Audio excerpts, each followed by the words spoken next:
All right, good morning, YouTube. What I'm going to be doing today is trying a new experiment that I keep seeing on YouTube. It's basically the gutter system. I'm not going to do anything concrete right now. I'm totally just, trying to set everything up. I was lucky enough to find these big, I think they weigh over 5 gallons, at this place. They was doing construction, they took the trees out and they did that. Now, are these BPA free? I don't know, but I'm working with what I got. I got like 4 of them, so I was lucky enough to get a couple of them. Like I say, they're really big. They got holes in the bottom and they got a hole right here in the bottom. But what I'm going to be doing is making a bigger hole so that this cup, if you can see that, I can't see it because, all right, so this cup is gonna protrude out here, and this is gonna be packed with soil. And the theory behind this is that it's a self-watering thing. So whatever you have underneath here with water, is gonna be like a suction action. So it'll just, that moisture or water will absorb here and thus feed the rest of the plant, and also cause the roots to want to come straight down versus then wrapping around the pot, what have you. So what I'm going to be using is, I bought this early on because I was going to do hydroponics. I might still do it. It's just like a circular bit.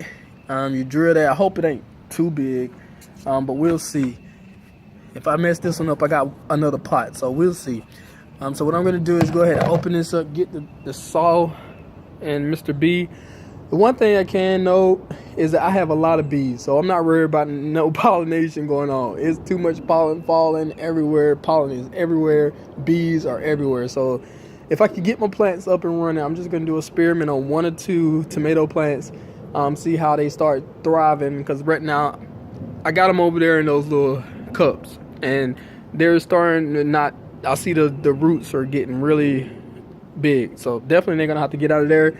But I'm gonna go ahead and hook everything up and I guess show you the finished result, or halfway between how you actually do this. Alright, so I finally figured this gadget out. That was pretty weird. It has like a little turn thing that you pull out in order to let your bit go in there, and then you tighten that, and then of course you tighten your regular drill. And so what I'm gonna do is basically just put that in there and drill a hole, and hopefully that hole is not too big, so that this falls straight through. That wouldn't be good. So I'm gonna go ahead and do that. I heard you're supposed to do reverse first, so let's go ahead and, all right, that's that way. All right, so dealing with these, you go reverse first. For some reason or another, make a cleaner cut. So I don't think my that's another reason I remember now. Hold on. It's turning. Let me figure this out, and then I'll show you guys. All right, so that definitely didn't work. My outdated thing doesn't have enough power or something, so I have to invest in a new one. But luckily I got a plan B. Got like a box cutter, and what I'll do is just outline this in a marker so I can kind of see where I'm going. Now I want to make this a little less than the outer lip, so I'm just gonna kind of gauge it. Let's see if this, that don't show up too well.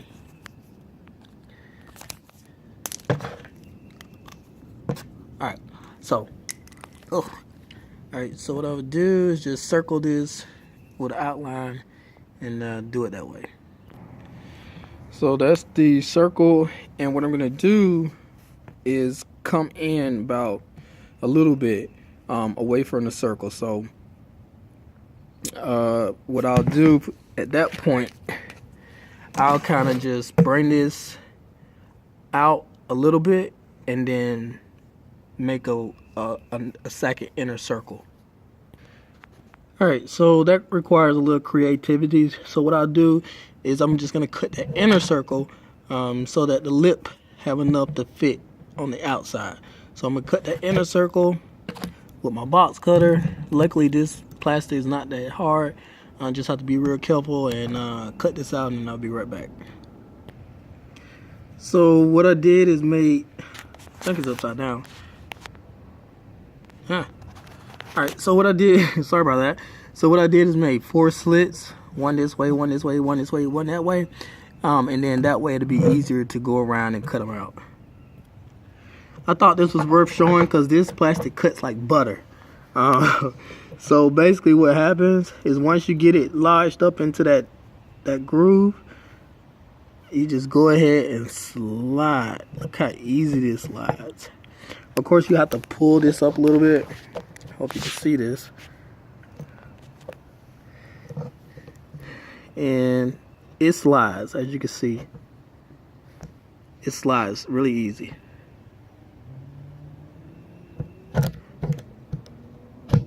But let me go ahead and focus so I can get this right, but it slides really easy. So that came out pretty easy. It was just 4 little pieces like this on each side, and that came out. That was like effortless.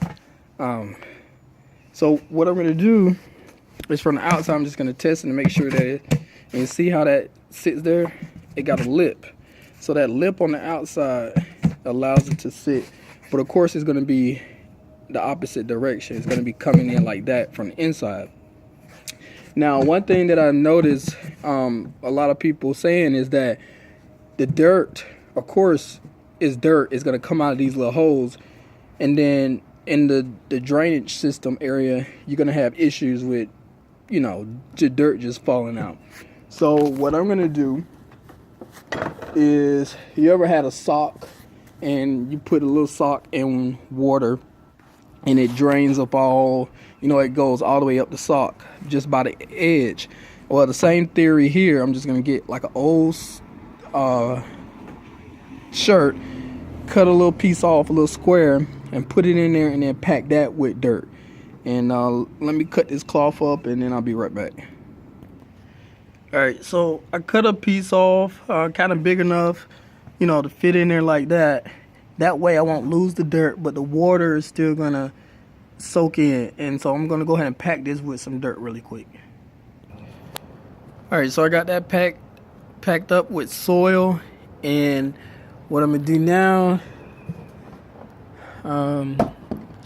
is just go ahead and place that in the hole. And what we'll notice is that the rag, just, you know, have it laying like this. That way the dirt can, you know, cover that. So now that's packed in tight. It's not gonna go anywhere because the rag's there. And we do still have these holes, but that's fine. That's gonna be act for a little breathing room. It might lose a little dirt, but I'm not certain. I may cover those. For now, I'm just gonna put a little dirt. And this is a big thing. And like I say, I don't know if I'm gonna plan on using this big one, but tomatoes do require a lot of room, so this may be good just to continue to use this. This, like I said, it's just a trial. So I'm gonna fill it with dirt, but what I'm gonna do is I'm gonna put this up here so that I don't lose that bottom piece. Just sitting it up there so that, you know, the bottom piece hang out like so. So that's how it's looking. What I'm gonna do is go ahead and mix the soil and the dirt in a 5-gallon container. Let's see. Just good. All right. So, or I could use another one of these. I didn't think about that.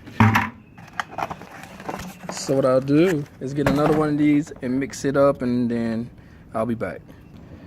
All right, so here I have just some peat moss. Here I have just some topsoil. I ran out of compost, but I'm gonna work with what I have. Then I have some water that's been sitting out in the sun, so it's, you know, to get rid of the chlorine. And then I have some azomite, which is got a lot of nitrogen and stuff like that in it. And then I had just some regular epsom salt. I'm gonna mix about maybe a handful or whatever. And then I have some fish fertilizer, which I'm gonna put in that water and mix in the mixture here. But I don't want it really, you know, really moist. So I'm gonna go ahead and mix all these, and you know. All right, so I got that all mixed in. I put 4 tablespoons of fish oil, fish fertilizer in here, because this is like it was 4 gallons, not 5 gallons. And I mixed it in real good with some peat moss. I might throw some worms in there afterwards. But what I'm gonna do here is walk over to the setup that I got here. Hold on. All right, so this is the little setup. It's not, you know, it's just something for right now. But in theory, what I'm gonna try to do, let's see if this works. All right, so as you can see, underneath there, the wicker or whatever is there. And so when I fill it with water, I'm gonna take the water up from the bottom.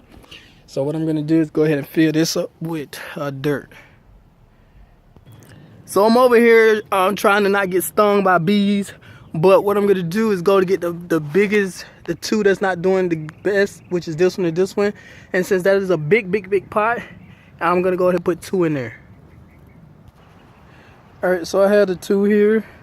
I'm not gonna have to water the bottom for a while because, you know, I watered this pretty good. So what I'm gonna do is just gonna make 2 indentations. Like I said, this is way more than 5 gallons, I think. So I'm gonna add 2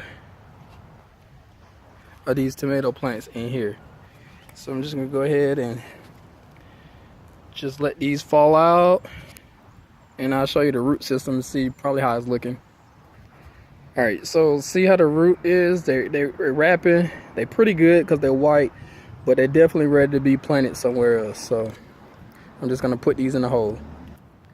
So I got them in there. It's kind of low in there, but that's okay. I planted one on this side and one on this side in hopes that, you know, they, you know, have